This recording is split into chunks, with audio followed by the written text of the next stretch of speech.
જી આપનું મારું નામ કૃણાલ કંસારા છે અને હું અહીંયા ફાઇન આર્ટ્સ ડિપાર્ટમેન્ટમાં સ્કલ્પચર સ્પેશિયલાઇઝેશનમાં ભણાવું છું અને અત્યારે અમારે દર 15-18 દિવસના વર્કશોપ્સનું અમે લોકો એરેન્જ કરી છે. તો આ વખતે અમે મેટલ સ્ક્રેપ એટલે ડાયરેક્ટ મેટલ સ્ક્રેપ વર્કશોપનું આયોજન કર્યું છે, જેમાં સ્ટુડન્ટ્સ દ્વારા આપણે અહીંયા જેટલા લોકલ સ્ક્રેપ યાર્ડ છે, જે ઇન્ડસ્ટ્રીયલ જે સ્ક્રેપનો યુઝ થાય છે એ સ્ક્રેપ જે ડિસ્કાર્ડેડ હોય છે એ અહીંયા સ્ટુડન્ટ દ્વારા અહીંયા લાવવામાં આવેલા છે અને એને રિસાયકલને રીયુઝ કરીને એમાંથી અલગ અલગ કૃતિઓ બનાવવામાં આવી છે.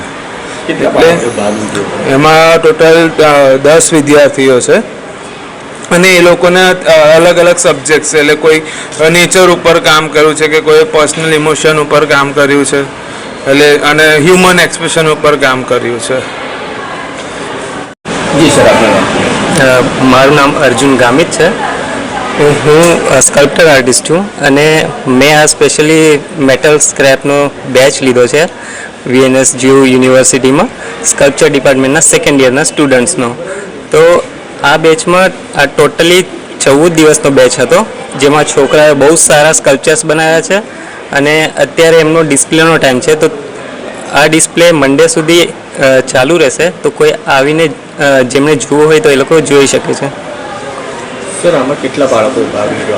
આમાં ટોટલ 9 બાળકોએ ભાગ લીધો છે, જેમણે ઇન્ડિવિજ્યુઅલી એમના થોટ પ્રોસેસના થ્રુ એમના પોતાના સ્કલ્પચર્સ બનાવ્યા છે અને એને ફિનિશિંગ કરીને અત્યારે ડિસ્પ્લે કર્યા છે.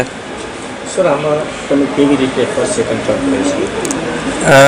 એકચ્યુઅલી આ જે છે સ્પેશિયલી સેકન્ડ યર સ્કલ્પચરના સ્ટુડન્ટ્સ છે અને એમના માટે આ બેચ ઓર્ગેનાઇઝ કરવામાં આવ્યો હતો અને સ્પેશિયલી એમને આ કટ કર્યું હતું.